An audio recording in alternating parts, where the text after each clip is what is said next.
Hi, I'm Gurcaten Sandhu, also known as Nanu, pronouns are he, they. I am a Programme Officer at the International Labour Organization, and where I'm working on non-discrimination and equal pay for work of equal value in the Fundamental Principles and Rights at Work branch. I'm also a volunteer for UN Globe, the group that represents LGBTIQ+ people across the United Nations system.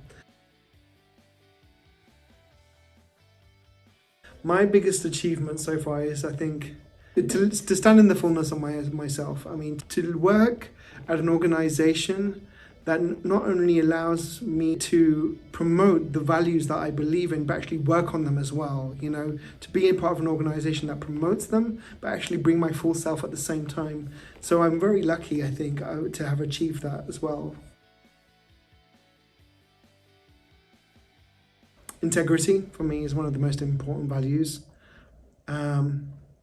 Compassion and belief, not just in what you're doing or the values itself or the rights of others, but in yourself as well.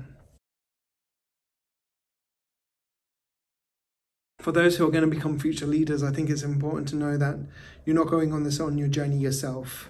I think it's to build that network around you to support you on that journey. I think, as much as you're learning about the issues out there, also learn about you, how they apply to you. Often we don't internalize the issues, we keep them very sort of surface level, engage them on a surface level. I think it's important to actually live them through our everyday actions as well. So that's very important, I think, that GSD students must do.